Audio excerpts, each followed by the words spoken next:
It's the SeizeYourBusiness.com podcast with Tony Rourke and Kevin O'Flaherty. SeizeYourBusiness.com, making you money. Share it on Facebook, share it on LinkedIn, Twitter, our blogs, YouTube videos. Listen to our podcast, getting so hot that it's burning up the stereo. Welcome to the SeizeYourBusiness.com podcast with Kevin O'Flaherty from O'Flaherty Law. That's me, and I've got my radio partner Scott Mathis from Plateau to Peak Consulting here. Our topic today is going to be avoiding the cash flow danger zone, and our guest is Michael Reese from B2B CFO. If you find the podcast helpful, please review us on iTunes. That helps us out a lot and helps us get a little bit more exposure. So without further ado, I'm going to introduce Mike. And Mike, why don't you take it away and tell us a little bit about what you do? Sure. Michael Reese, partner with B2B CFO. I provide chief financial officer services to business on an as-needed basis. So businesses that don't really need a chief financial officer on a full-time permanent basis, but could really use the advice of a senior financial executive. I provide those services on a consulting basis.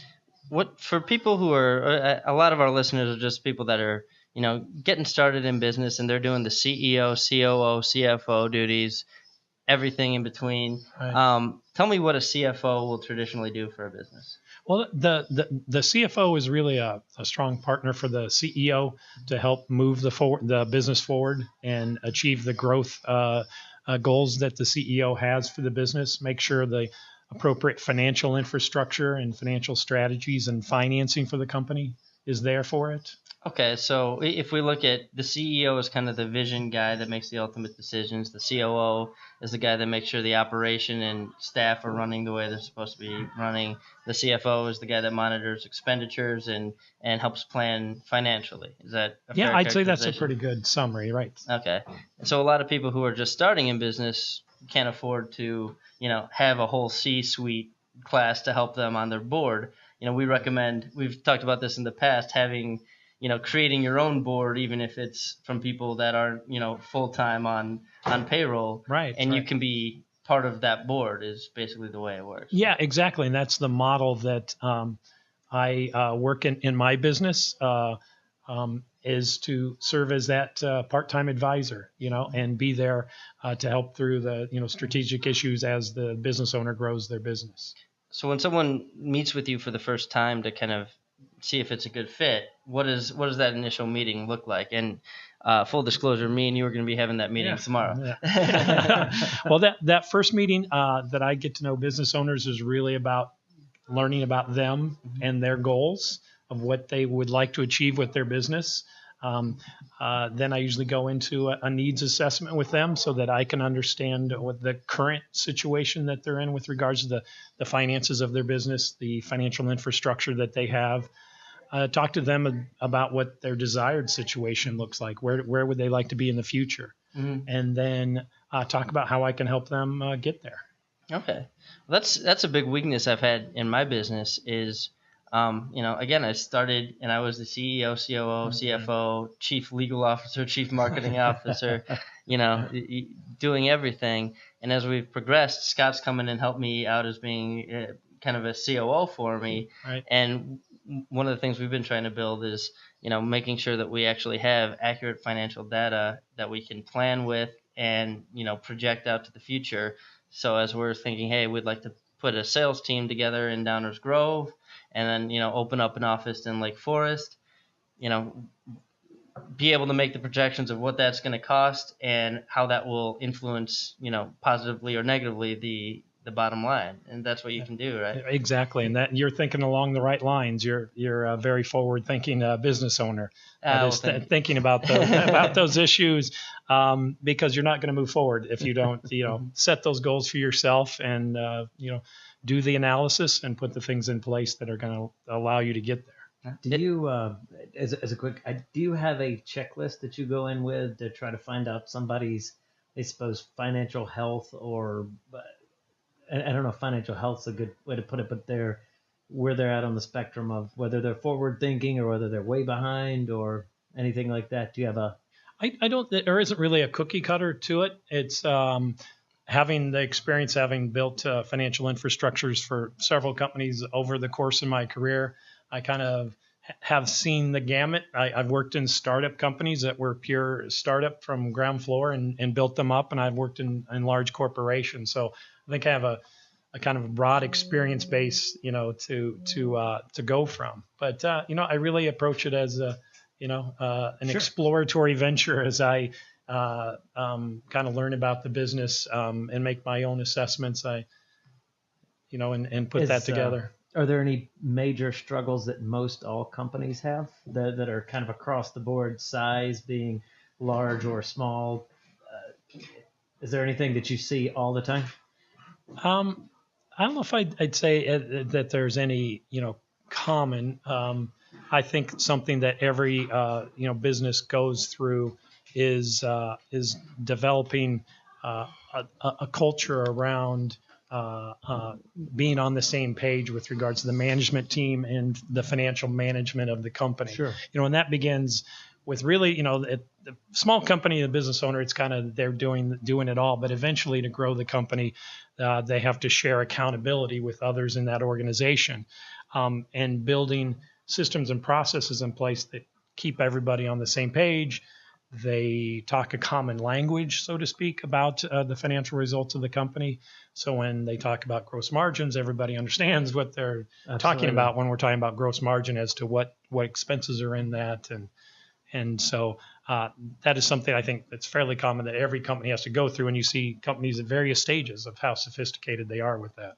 And the terms are not always regular. I know when one of the early parts when I was helping Kevin, I was using run rate.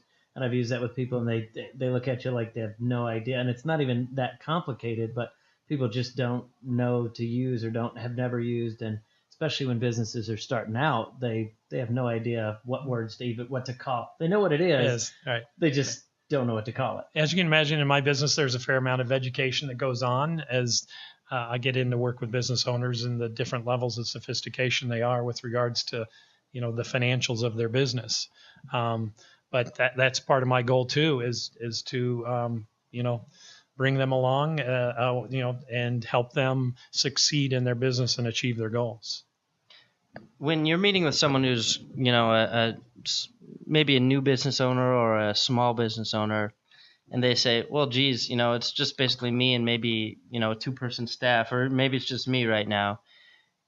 I'm too small to need a CFO. What do you usually say to them? Because I know you deal with smaller companies sometimes. Yeah, I'd say no company is really too small. It's a matter of how much of my time do they really need. Mm-hmm. And obviously a very, very small company that's a handful of people doesn't need my time as much as a company that's 50 employees. But at the end of the day, I believe I can bring some value to them with regards to providing advice and providing that those services that are appropriate for where they're at, because where they're at is different than the $10 million company that has 50 employees and is just kind of in a different place in its life cycle. So they're probably not too small. The problems are just maybe less complex, and they need less of your time, meaning you'd be more affordable, right? As opposed to if so they're not paying for the same type of CFO services that,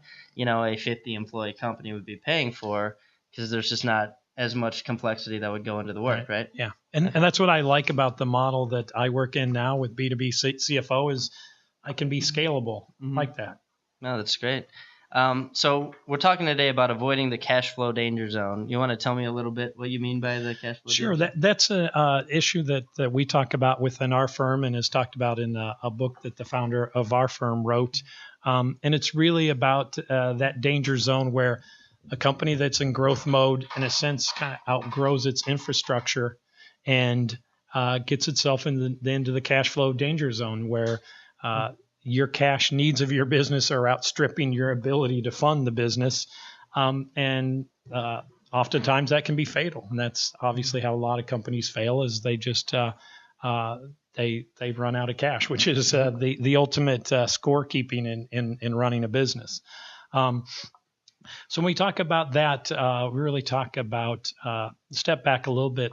One thing we like to educate business owners on is kind of the real organizational chart that we talk about in businesses, and talk about 3 kind of main functions and people within an organization.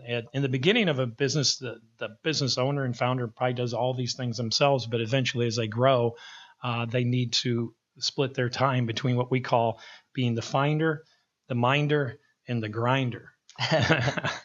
And I love those terms because you could kind of just take from them, kind of understand what they mean. The finder being that visionary person who's leading the business, who's the change catalyst, who's really looking toward the future of what this business is going to become. The minders being the people doing the administrative work and and doing a lot more of the things that are in the past, so to speak, doing the scorekeeping. And then the grinders, which is often where a lot of business owners start, is they were a grinder and they were really good at what they did. And they said, I'm going to go do this on my own. And the grinders are the people doing the day-to-day. It's the person on the production line. It's the person delivering the services and picking up the phone, the phone to take that customer service call. It's in the moment, doing the work, serving the customers. So, we talk about that organization chart. And as a business grows, that business owner can find themselves getting pulled out of that finder role. Sure. More and more. And they've got to find that balance between doing the minding and grinding of their business, but also leading their business forward and managing their time between those functions. We've talked about, on this podcast, we've talked about the EMyth by Michael Gerber. Are you familiar with that book? I am familiar with that. And a lot of what that book is about, I bring it up all the time. It's come up every one, I think. It's my, it's my favorite business book. And, it's not like I've read it 3 times. It's just the point is so simple. It's, you start your business, you're the grinder. You don't have time to do any of the finding or the minding. Right. And the goal of a business owner should be to graduate from being a grinder to a minder to a finder and let someone else do the minding. Maybe that's you. Make sure that everything is running the way it's supposed to, and the grinding, which is actually the production of the widget that is right. Your business. And you kind of help people get to the point where they can make the high level decisions without, figuring out how to create the systems for that, right? Yeah, exactly. And that's where, someone like myself can come in and help them free up some of that time to where they can focus where their highest value is. Because ultimately for that entrepreneur and that business owner to create value and build value for themselves and their business is being that finder and growing their business and being about growth. What we have seen, and I've seen this in companies I've been with over time, is then you kind of have this infrastructure curve as you build your business.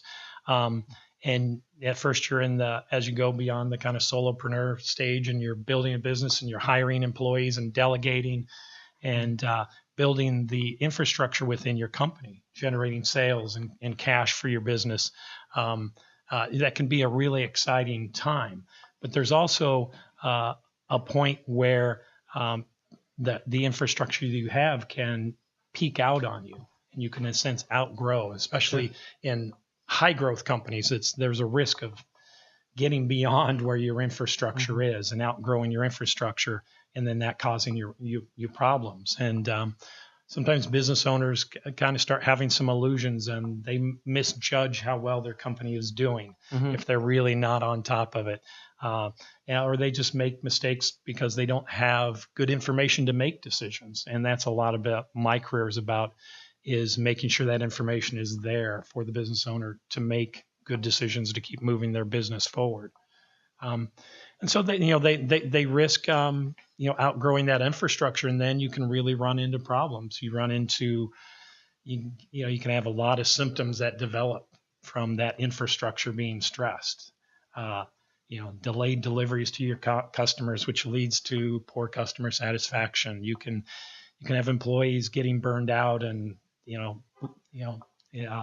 dissatisfaction with their jobs, turnover within your going up within your employee base. All those types of things that you see as symptoms are indications that the company is stressed with regards to its infrastructure. And so when we say infrastructure, what are we talking about there? Can you elaborate on that a little bit?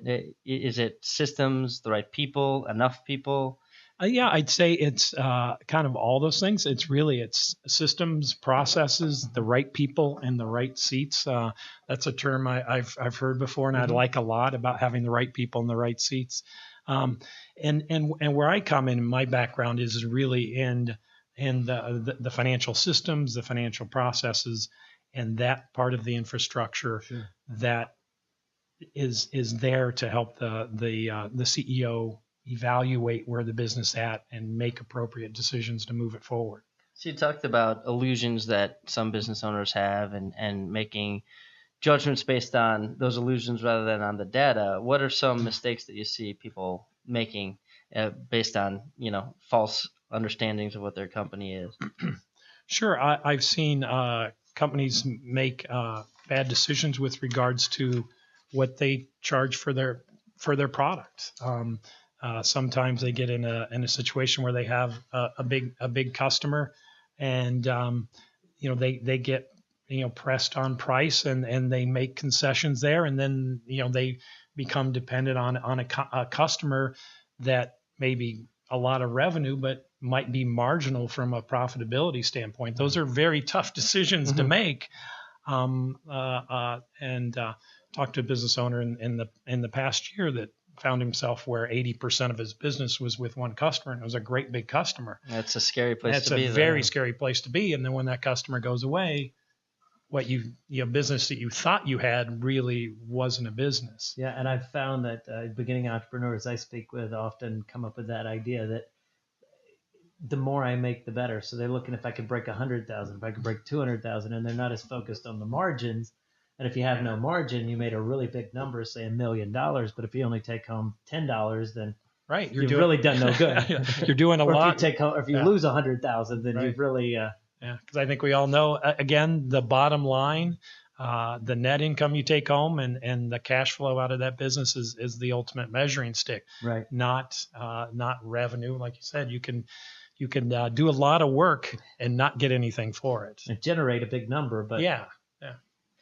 We've talked in the past about what your goals are for your business, and there's a couple different goals you can set. There's the big entrepreneurial dream. I want to be on an island with a yacht. There's this is what it looks like when my business is functioning properly, a reasonable expectation of success. And then there's the minimal acceptable results, where if you stay doing the minimum acceptable results or below those for an extended period of time, that's when your business is going to be folding up. If you're not, if I say I need my business to generate, $1,000 a week in income for me, or I can't pay my mortgage, well, that's the minimum acceptable results. And if you go beyond that line for, however long you have before your savings start to dry up, then you've got no choice but to cry uncle and fold up your business. It seems like what you do is help people figure out which one of those goals they're moving towards, like the trend. Are you moving in the right direction towards big entrepreneurial dream, or are you headed towards minimum acceptable results, and then help them figure out how to correct it if they're going towards, going in the wrong direction? Would that be a fair assessment? That is a fair assessment, Kevin. I appreciate that. Yeah. And that, as I talked about, is getting to know these business owners and what their goals are. And assessing where they are along that line of achieving those goals. I do like to work with people that have big goals. that's always fun. But it is being realistic, with them as to where they are and what those goals are and what's going to take to achieve those goals. And everybody has different timelines. Sure. Some people want to make that happen tomorrow, and some people say, okay, if I can get here in the next 5 years, 10 years, that's good for me. Mm-hmm. Is there a type of business you found more success from the strategies you have over another type, industrial versus service, or anything like that? I really haven't. I think the basic principles that I've learned being a chief financial officer over the years are applicable to high growth software companies that have lots of opportunities coming their way, or even the company that's the industrial company that's been around for decades and is exploring new business lines to get into to generate new growth for their business and leverage the competencies that they've developed. They may not be the company that's going to grow 100%, 200% a year, but maybe if, their goals are, hey, if we can grow 20% a year, that's great. And and I think both of those are a success. So what sort of, it seems like it's a two-stage process. If your business is heading in the wrong direction or just even moving in the right direction but not fast enough, you need to, one, gather the data. Well, maybe it's a three-step process. One is gather the data, have the systems in place to actually collect the data for what, your financial data for your company. Number two would be analyze it and have the capacity to analyze it. And number three would be act on that analysis. Let's start with gathering it. How do you help business owners actually capture their financial data? Sure. That is one of the first things I do is assess the systems and the processes they now have as to what financial information they're gathering, how they're using that financial information, and get business owners to the point where they're really using actionable financial information. You find a lot of business owners that are just working off of basic financial statements. They get a income statement from their bookkeeper, their accountant prepares, and they look through it and kind of understand the basics. But I mean, really getting to beyond the basic financial statements to metrics and ratios, and using performance indicators that are key to their business and are indicative to to key drivers of the performance of their business. Can you give me some examples of, some key performance indicators that you've put in place in the past? I mean, I'm sure it varies from business to business, but. Yeah, it varies from business to business. On the industrial kind of manufacturing side, there is a key indicators are definitely gross margins, and understanding gross margins. But beyond that is labor productivity is a very key component, and that goes into any business, but definitely in the industrial side. So understanding how much leverage a business is getting from its labor, sure, and on an incremental basis, so that when you make that incremental widget, how much money do you expect to make? And in a professional services business, that's labor is what a professional services business is all about. Sure. And I'm sure we'll talk about this. Utilization of your people and realization of your billing and all those types of factors. Those are all things I've implemented as well. Okay. So and in my business, what I've dealt with is when things are going wrong, it's either we don't have enough business coming in the door, we're not being efficient enough in the production of that business, or not just getting enough production out of our employees. And then the third is we don't have a high enough realization rate, meaning we're not actually collecting on what we produce. I mean, for me, it's one of those three things is going wrong if my business isn't working, and then it's a matter of diagnosing where the problem lies and acting to address it. Is that kind of what you've seen in service industries as being the big factors that you're looking at? Yeah, I'd say you're looking at the correct things there. My background, I started in professional services. I came out of school with an accounting degree and worked in public accounting, and so I was drilled heavily in the professional services business. And as I climbed the ladder in public accounting and got to running engagements and learning a bit more about beyond the X's and O's of accounting into the actually management of engagements, I became well versed in measurement of utilization and realization and the things that were key to the profitability of my firm's engagements. Okay, so when you see somebody moving towards the financial danger zone, and you've got the data gathering systems in place, what sort of? Well, let me back it up. We're gathering the data now.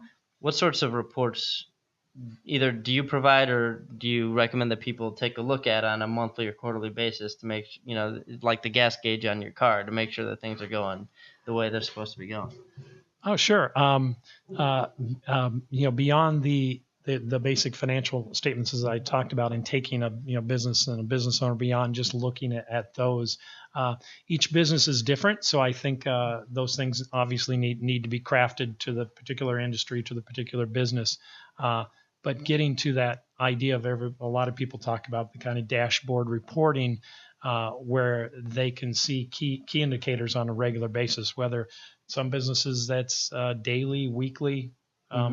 definitely probably, more than monthly, that, provides them with those key indicators of the health of their business and manages it over time. Because like anything in business, it's all based upon, it's over a period of time.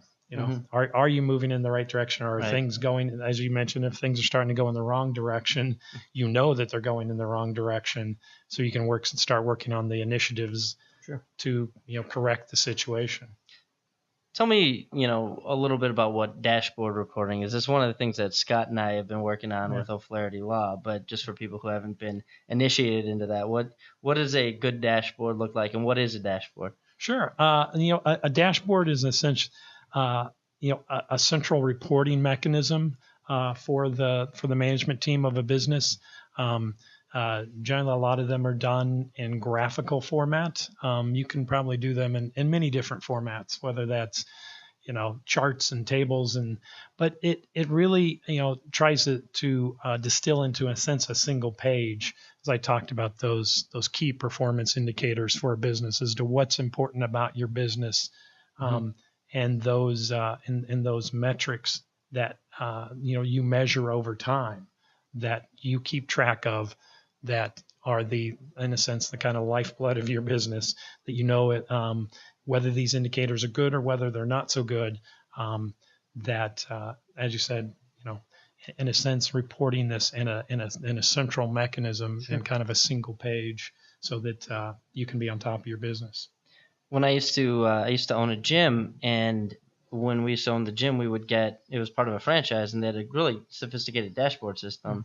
What they would do is we get an email every day. Here's the number of new people that signed up today. Here's our sales. Here's the overhead for the month so far, and here's the cash that was brought in. And it was a 1-page email, and every day we could just check our phones and say, sales are really far down this week. Is this something we need to address? Right.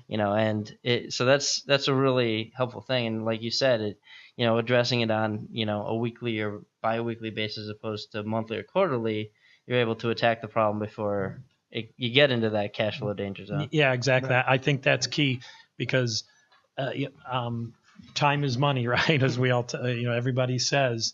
And if you're in that situation of running your business where you're waiting for the books for the month to close and the accounting to get done, and then you're waiting another week or two, and then you're getting now you're looking at information that is a problem. and it's weeks old at that point, and you're going, I wish I would have known that was a problem a month ago when it was a problem, as opposed to now just finding out it was a problem. So when you're going through and helping a business, like a small business like mine that's got maybe less than 10 employees, do you often create the infrastructure, the system for this dashboard reporting, and then have the staff actually effectuate it, or are you usually the one that actually gathers the data?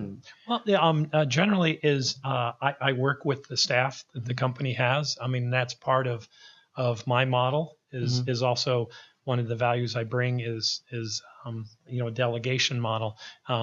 Ultimately, my clients aren't going to pay me to be down in the nitty gritty of their business, but to educate their staff and mentor their staff on these principles, so that we can put these systems in place, and then ultimately their staff run these systems and not me. I don't want to make them dependent on me for those things. And that's where I believe I can bring a lot more value and bring leverage to them, is to, in a sense, again, be that outsourced chief financial officer, that everything isn't dependent on me to come in and bring all the answers. It's to help the organization put those processes in place, so they come up with the answers themselves. And that model with a good CFO, even if it's in-house, would do the same things, not be doing the actual. So correct. It's a great, it's how it should be. Anything else to add, Mike? I don't think so. Well, if someone wants your help, how can they reach you? They can reach me at Michael Reese. That's MichaelReese at B2B CFO. And that's B, the number 2, BCFO.com. All right. Well, thanks so much for your time today. It was a pleasure having you on. Thanks, Kevin. Michael. Thanks, Scott.